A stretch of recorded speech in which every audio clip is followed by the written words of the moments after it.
Hello, baby. Welcome to the Smart People Podcast. Sit back, grab a drink, tune in your brain.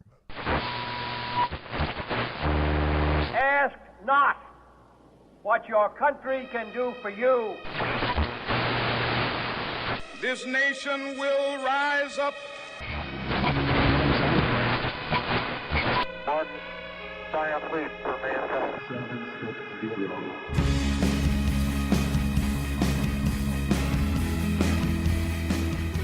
What's up, everybody out there in podcast world? This is another edition of Smart People Podcast. Welcome to the show. I'm one of the hosts, Chris Stemp. And I'm the other host, John Rojas. And we're glad that you could join us. We're glad that you're sticking with us. We take a week off here and there, but we're keeping it on track. We're doing good things. First, before we get into today's guest, I wanted to ask you, John, you know what's been in the news in the past couple weeks, other than, say, there's only 3 episodes of The Jersey Shore left? I didn't know that. Yeah, I saw it on TV today. But nice. Aside from also the economic turmoil, that's not what we're going to be talking about this episode, although probably sometime soon. There's been a lot of things happening in the war on terror. We dropped a bomb from a drone on some dude in the middle of the desert and blew up his truck. And he didn't even see it coming. That was pretty awesome. To even have to think that you can walk outside and have a bomb dropped on you has to be terrifying for these guys. Imagine the next guy who's thinking of planning something. He's like, for the rest of my life, I have to look at the clouds. I don't know. If you guys out there haven't heard, he was an American citizen who had supposedly planned the Fort Hood attacks and the underwear bomber, a bunch of things. And there's been a lot of debate over whether or not this is right, because he is an American citizen that we didn't really give a fair trial. But I personally think that's ridiculous. I know we don't put our views into the show too much, but I get a little fired up, you know. But so anyways, it's just a lead in because it's a very pertinent topic. It's been pertinent for, the last 10 years, and that is this war on terror. Today we speak with author Thom Shanker, and he co-authored the book Counterstrike: The Untold Story of America's Secret Campaign Against Al-Qaeda. He's one of the perfect people to write a book like this because he is a Pentagon correspondent for the New York Times. He's been all over the place. He's hung out with the troops. And, he's just an all-around smart guy. He went to the Fletcher School of Law and Diplomacy at Tufts University, where he specialized in strategic nuclear policy and international law. And he graduated cum laude in political science from Colorado College in Colorado Springs.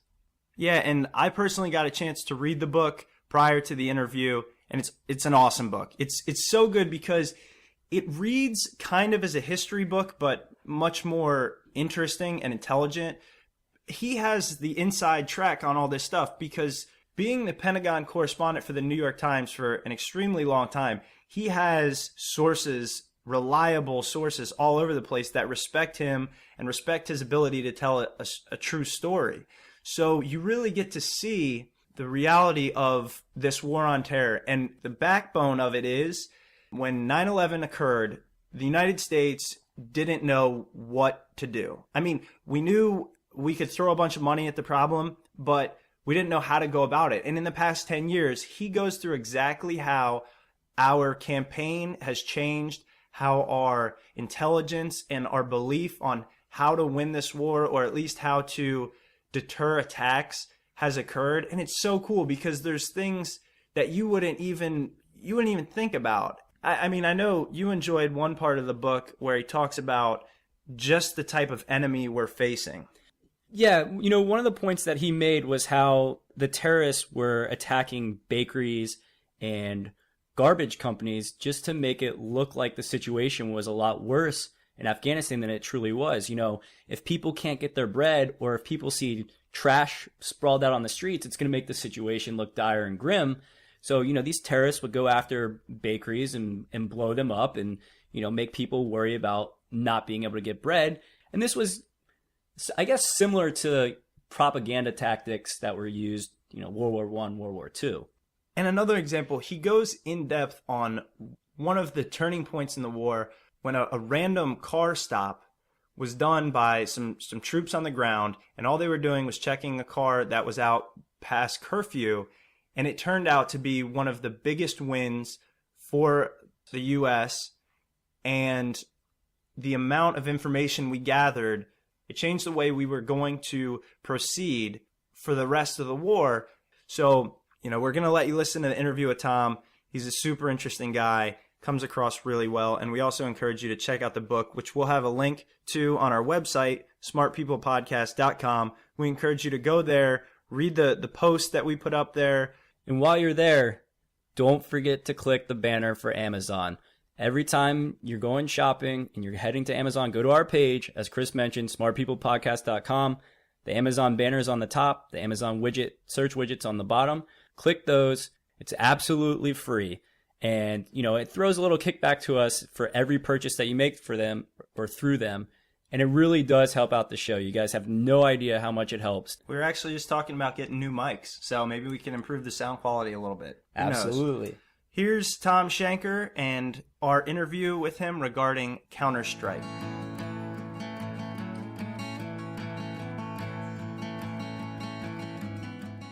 What we like to do is kind of just get an idea of what it is that you do and tell us a little bit about your background, how you got to where you are.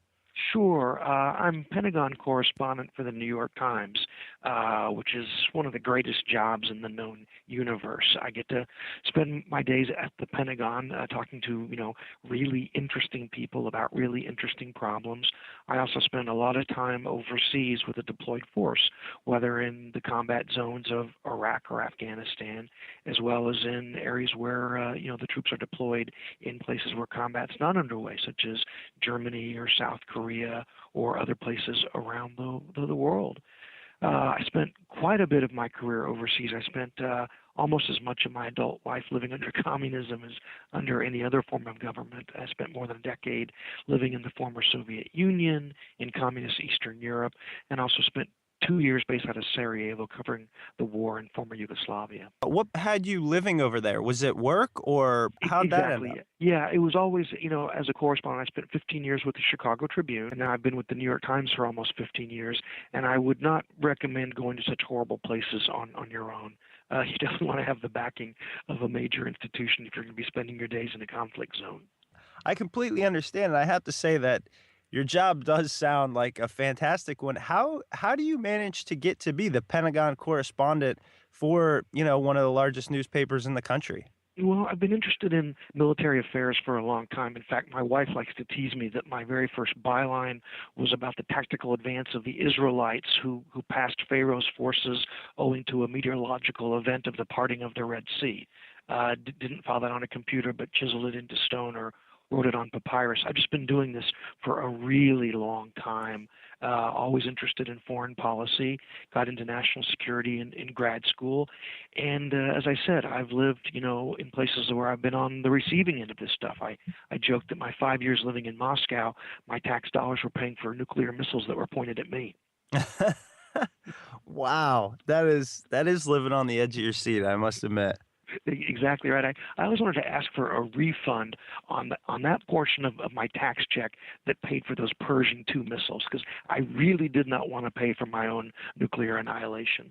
Yeah, I don't blame you. Well, it's funny that you mentioned that. I didn't know that you lived, in the former Soviet Union and things like that, but I do want to talk about your book, which is extremely interesting and just came out. It's called Counter-Strike, The Untold Story of America's Secret Campaign Against Al-Qaeda. And the reason I kind of mentioned the thing about Soviet Union is because you do talk a lot in the book about how the Cold War kind of changed, or I guess assisted in the way we have dealt with the terror threat. And I guess that is because of your background. Well, that's exactly right. I sort of entered the whole post 9/11 world with all these, tools and experience and sets of personal nightmares that were shaped by the Cold War and the tense nuclear standoff with the Soviet Union. And of course, after 9/11, there was this very understandable focus by the Bush administration on capture or kill as the only way forward. Send troops out, send assassins out, send the bombers out. But after a couple of years, it just became clear that you can't kill your way to victory against a global movement like, violent religious extremism. And I was just talking to a lot of, former professors, former colleagues, and just looking over my own writings, and I realized that the classic Cold War deterrence might still have some answers to apply to the war on terror, and began reporting that with my colleague Eric Schmidt from the New York Times. And what we found is that actually there were some analytic thinkers deep in the Pentagon and at some of the military commands who were trying to apply those parts of deterrence from the Cold War that might make sense in the post 9/11 world. It's so interesting because I used to always ask my history teachers, because I was never a big history buff. I used to say, well, what is history good for? It's stuff that's happened in the past. And the common answer is always you have to learn from your mistakes and learn from things that have happened in the past. And this seems like an instance where you believe that truly came to fruition and was a big part in the way we handle this. Well, it certainly was, and it's funny you say we learn from our mistakes. If so, we'd all be geniuses because we all make so many mistakes. I'm afraid we don't learn from them often enough, and it did take the U.S. government several years before it realized that its tactics were actually creating more militants than it was taking off the battlefield because they were so clumsy and so oppressive. They were actually creating more jihadis, or at least setting the conditions for more extremism by its very action. And the challenge in applying Cold War deterrence to terrorism is pretty obvious. And in fact, Bush in 2003 and 2004 said that, deterrence doesn't work against these millennial terrorists who want to blow themselves up. And the challenge is that terrorists don't really hold any territory that you can put at risk. During the Cold War, you could aim all those U.S. nuclear missiles at the Kremlin, at Soviet military bases, at their missile silos, at their factories, at those nice dachas that they had on the Black Sea for all their Bolshoi ballerina girlfriends. I mean, you could hold those at risk and affect the behavior of the Soviet leadership. Well, terrorists don't have territory, literally, or not much of it. And it's true that many of them can't be deterred by threatening death. From the top end, a bin Laden, was going to be what he was no matter what. And once you strap on a suicide vest, it's too late. But what these analysts found is that there really are things that you can put at risk and change the behavior of potential terrorists. You can put at risk their chance for success because they would rather not carry out a mission than fail. You can put at risk their financial networks. You can put at risk their networks for smuggling and running guns. And so little by little, the U.S. government, its allies, got smarter about what a terrorist network is and what it needs to operate. And so even if you can't kill the committed leadership or the committed suicide bomber, there are a lot of people in the middle who support terrorist causes but aren't ready to die for the cause. And that's the financiers, the gun runners, the people who rent the safe houses. And if you threaten them with a certain kind of retaliation, you can actually influence their thinking to get out of the business. And that's classic deterrence. So when did you notice, the first change in these tactics, and what was really the tactic that got the U.S. government to realize that we needed to go about this in a different way? Yeah, the real change probably began happening in the 2004 to 2006 time frame, and there's one example that really proves how this works. It doesn't take a lot of money to be a terrorist, but it does take a lot of money to be a terrorist network. And money in the Islamic world, especially places like Saudi Arabia, Iraq, Afghanistan, banking is not the central way that terrorists move money. They move their money through these things called hawala networks. These are family-run businesses with associates in many countries. So you walk into a hawala in country X, and you want to transfer money to a friend or family or a terrorist guy in country Y. So you give the guy the money in country X, you pay a service fee, and you walk out. That guy then calls his associate in the other country, says, I have this much money, here's who's going to pick it up, and off you go. It's kind of like an informal Western Union based on relationships. Very hard to track, not a lot of paperwork, and that's why terrorists use it. Well, in Afghanistan, where this was really funding a lot of the terrorist and insurgent violence, the American military shut down a couple of the Hawalas, but there are thousands of them. I mean, they occupy buildings, they're big and small, and they simply couldn't shut down all of them. But what they did, they went into these Hawala networks and said to the owners, nice business here, nice wife, nice family, nice house, nice garden, sort of the Tony Soprano thing. And they said, you know what? We know that you have a business that includes terrorist financing and regular financing. If you want to keep the nice house, the nice garden, nice life, stop doing business with terrorists. Otherwise, we will shut you down. And that is literally deterrence in the classic sense. You are threatening retaliation for action you want to change. And they found that it changed a lot of the behavior of these Hawala networks. And they dried up so much of al-Qaeda's money that recruits were actually having to pay their own transportation and training costs. So it really worked.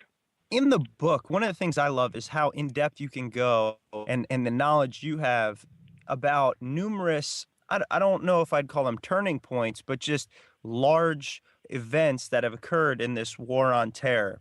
Can you look back to any of those and say it's the single largest, whether it be an amount of information we gathered or a bust we made or things like that? Is there one that sticks out in your mind? Yeah, well, there are a couple that we write about, and at that level, our book sort of divides the way the military looks at the world. You have the tactical, operations in the field. You have the operational changes like the understanding of terrorist networks, and then at the strategic or top level, we have the story about, the search for a coherent strategic doctrine for the war on terror that would parallel containment and deterrence, during the Cold War. And so you're asking about some of these tactical case studies, and one of my favorite happened in Iraq just before the surge in 2006. And I love it because it's just this little platoon of cavalry guys out doing what they do best. They're patrolling the streets of northern Iraq, which is a hotbed of al-Qaeda affiliated terror, improvised explosives, suicide bombs, and all that stuff. And one night they surprise this car that's out after curfew, and they stop the car. The driver gets out, runs away, self-detonates, blows himself up, leaving only a pair of nice shoes and sort of his shin bones there on the sidewalk. And then they catch the guy who's in the back, and he says that he'd been kidnapped, but he's not handcuffed, he's not roughed up, and he has a briefcase with him. Well, they get all this material, and it turns out to be literally the al-Qaeda battle plan for how they want to counter the surge that is moving into Iraq, this vast increase of American forces that was ordered to try to turn the war effort around. Because this time, 2006, Iraq is on the verge of civil war, and it's fueled by the al-Qaeda terrorists and the Shiite militias and other Sunni insurgents. And what they found was, maps that were hand-drawn by Zarqawi himself, the head of al-Qaeda in Iraq. And they found all the attack routes. They found where the arms caches were. They also found some really diabolical plans. Al-Qaeda was going to attack bakeries in Baghdad because buying fresh bread every morning is a sign of a quality of life. They were also going to blow up garbage trucks and kill garbage men because they wanted the garbage to pile up so the people in Baghdad thought their government was falling apart and couldn't serve them. And in some of our sources, compared the seizure of the al-Qaeda battle plan to cracking the Enigma code during World War II that showed all the German ship movements. And it allowed General Odierno, who was then commanding the day-to-day operations of the surge, to move his entire force placement around to stop al-Qaeda specific actions, which he did, of course, very successfully, all because of this, one cavalry platoon with the lucky hit one night in north central Iraq in 2006. Had we been fighting more sophisticated country with, a sophisticated army, you could argue that doing cyber attacks and hacking into their networks and stealing their plans would be a lot easier than what we've had to do so far, where you're saying, stuff's hand-drawn on paper, carried in a briefcase. What strategy besides a blind luck strategy of let's pick out persons A, B, and C and hope they have information on them did the U.S. military implement to really try to go out and seek this information? Right. Well, there's another case study that we write about, happened on another September 11th, actually, September 11th, 2007, when the American military had been watching this smugglers camp along the Syrian border with Iraq. And this was the route that all the foreign fighters were coming in to make jihad against the American government, the American military, and the Iraqi government. And it's interesting to note, Iraqis did not want to be suicide bombers. They wanted to live for another day. So all the suicide bombers were coming in from overseas. So they had put, Predator drones and all kinds of interesting ISR collection data overhead. And they realized that this was, the most important smuggling route for Al-Qaeda. And they hit this place, and they hit it hard. And what they got there became known as the Al-Qaeda Rolodex.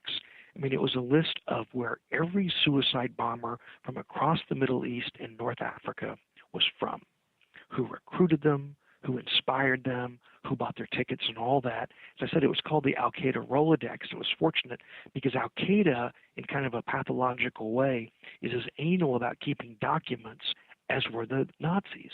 And this was a really interesting data on about 800 suicide bombers who had come into Iraq. So what do you do with it? The U.S. can't invade all these countries, Saudi Arabia and Libya and Egypt, where the suicide bombers were coming from. They couldn't invade Syria, which was the transit point. So what the officer whose commanders had seized this material decided, the officer was General Stanley McChrystal, he decided to declassify this information so it could be used. And it was all compiled in dossier form, and it was given to the senior State Department ambassador for counterterrorism, who took this data to each of the countries from which the suicide bombers were coming. And he could say, look, we're not making this up. These are your passports. These are your internal travel documents.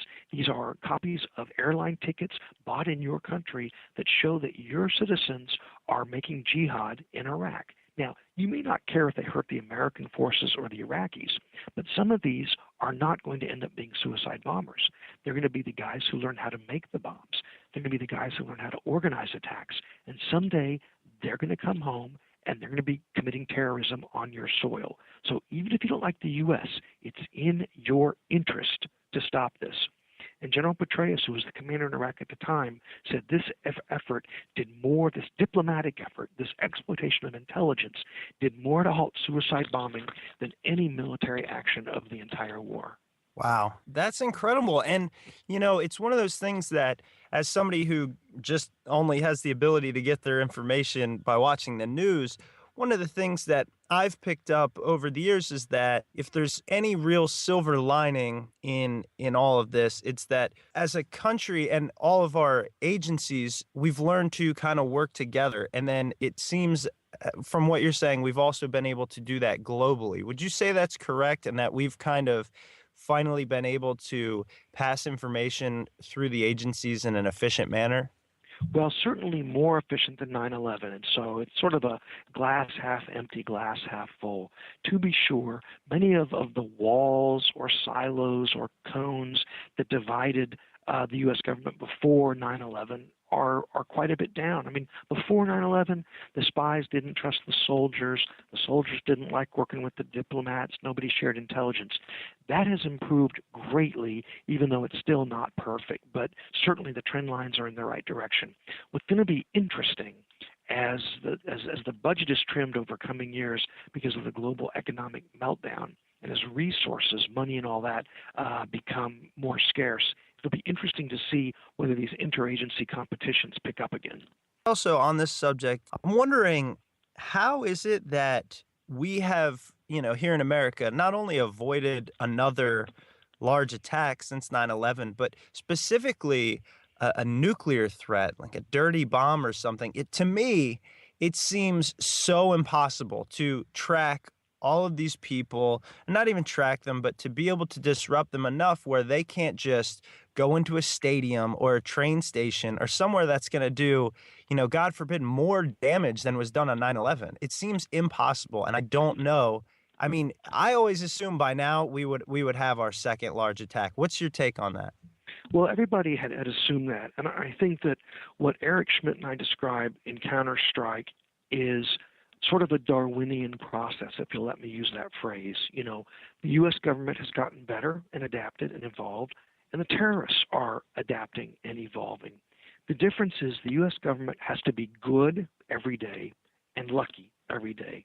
The terrorists only have to be good and lucky every now and then. And it's true that since 9/11, there hasn't been a mass casualty attack. And what this says is that the U.S. government writ large has pushed off the day of the next attack, because we say another attack is certainly coming. But that day has been pushed off, and perhaps the severity has been lessened. And we break down the current threat into three categories. Al-Qaeda senior leadership based in Pakistan is very much damaged, especially with the death of bin Laden. Even so, they still very much want to carry out a mass casualty attack, an attack of mass effect, whether it be nuclear or chemical or biological or radiological, sort of what you said, the hand grenade wrapped with uranium or something. And then you have the affiliates who actually are the greater risk today. Al-Qaeda in the Arabian Peninsula, in Yemen, or in the Islamic Maghreb, these sorts of places, they have not yet shown the capability to carry out a mass casualty attack, but they're very clever. Think about the underwear bomber over Detroit. Had he been able to set off his underwear, he would have brought down an entire airliner over Detroit. It would have been a terrible thing, even if not on the scale of 9/11. Al-Qaeda in Yemen also were the ones who sent those printer cartridge bombs through commercial cargo airliners. And even though they were found, that failed attack shut down the cargo industry for a couple of days, forced very expensive improvements in security, probably costing the industry several $100 million in response to a failed attack that only cost $4,000. So terrorists see that as a victory. They're throwing pebbles into the cogs of the Western economy, trying to just cause mischief. So even an attack that fails tactically can be a strategic victory. And then the third line of threat, of course, is the homegrown, self-radicalized lone wolf jihadi. Someone very hard to find, mostly because they get inspired by the internet. They don't really tell people what they're doing. They only pop up when they're actually ready to commit an act. And the law enforcement community is very worried about that in America. This definitely goes right into the fact I wanted to ask you, how do we continue to fight this war given, like you said, the amount of money it takes? I mean, for a $4,000 printer or ink cartridge attack, it's going to cost us hundreds of millions. It almost seems unsustainable. So I'm trying to figure out, what do you think is going to happen in the future, given the amount of money we have to pour into being lucky and catching that one guy or that one cell or something like that? That's a really great point, because it truly is unsustainable. Putting aside what you think about the war in Iraq, I know it's hard to do, but just for a second, all of the listeners of this podcast, the war in Iraq was defended, was described by the Bush administration as being about terrorism, that Saddam Hussein had weapons of mass destruction, could link up with Al-Qaeda for an existential attack on the U.S. So what did the U.S. do? It invaded with 150,000 troops. I mean, using 150,000 troops for a counterterrorism mission is completely unsustainable, just as you say. So the U.S. needs to get more agile, more efficient, and leaner, which is what you see the evolution to using unmanned drones carrying out attacks. Small groups of special operations forces either training a local security force to defend its own country or going after high-value targets like bin Laden in Pakistan. The most important thing to make the war against violent extremism sustainable is for the American people to adopt an attitude of resilience. I mean, every attack, even those that failed, cannot so shock this country that we spend unnecessary amounts of money and take unnecessary legal or military or intelligence steps against an enemy that has failed. I mean, look at Israel or even Britain. After an attack, people mourn what happened, but they get up and they return to business. That kind of resiliency of the public psyche is really the only long-term sustainable strategy to combat terrorism. That was actually going to be my next question. I wanted to shift the focus from Al-Qaeda for a second and focus on the American psyche. Do you see us in the foreseeable, like, I guess, near future as getting that confidence back that we had prior to September 11th, where we didn't walk down the street worrying that something was going to happen? I mean, I know here in D.C., we just had an earthquake a couple weeks ago, and immediately the first thing that I thought was happening was we were getting bombed. I mean, A, because we never get earthquakes in this area that often, and B, because, September 11th only happening 10 years ago. But, I mean, do you see us getting that confidence back? Well, it's interesting. In our valedictory interview with then Defense Secretary Bob Gates, he said that one of the things that made him saddest was that America had become a fearful country. And just as you said, we are not a fearful country by nature, but 9/11 did that to us with all of the literal costs and psychic costs that have followed.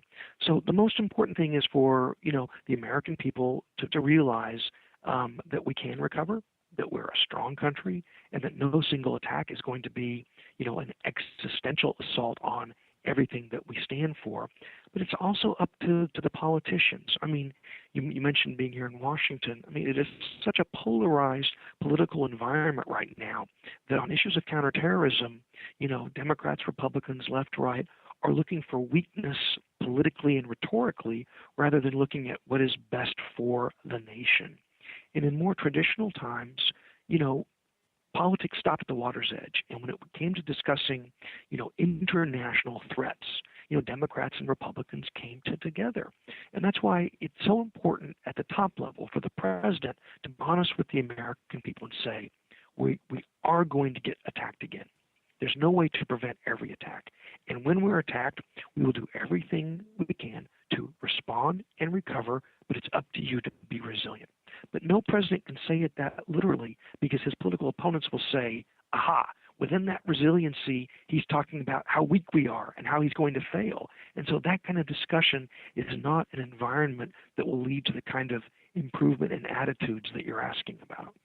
I know we're jumping around a little bit here, but I wanted to tap into your expertise a little more. Do you think it was the right choice to invade Iraq? And then really, regardless of the answer, how did this actually help us to capture Saddam?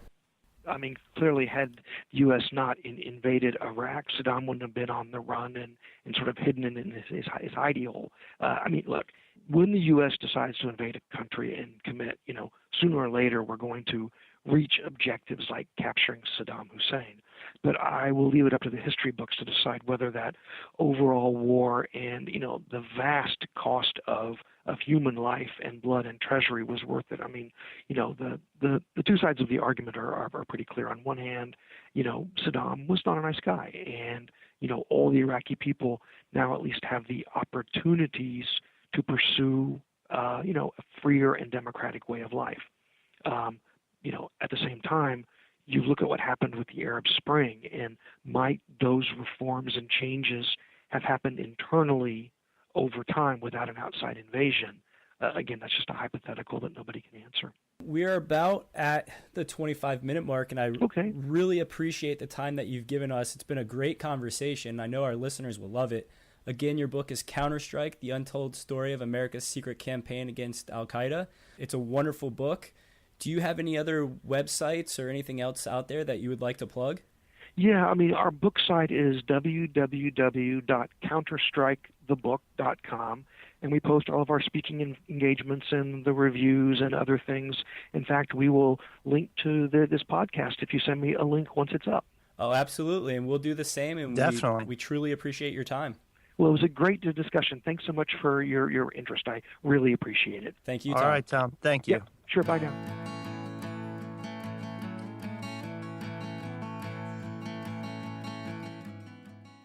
Welcome back, everybody. Hope you enjoyed that interview. Hope you know a little bit more about what's going on.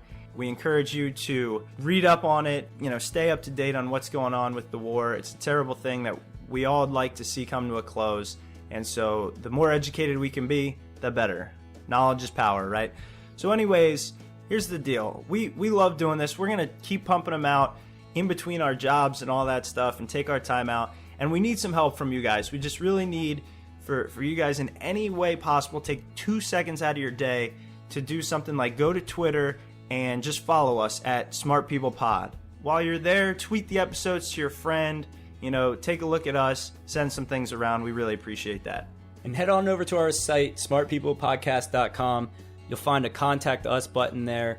This is the easiest way to get in touch with us. It sends an email straight to us. If you guys can just go there, hit the contact us button, send us ideas for shows, for guests, what you want to hear about, what topics are on your mind, any of that kind of stuff. It truly helps us out in planning the episodes and finding guests. Yeah, we got an email today from a listener, and he just simply said, "Thanks for doing what you do, guys. I really appreciate it. It makes my commute better." And I was like, that's really a big thing for us. And perhaps most importantly, go to iTunes, make sure you subscribe. You don't want to do the download episode by episode because you might miss something awesome.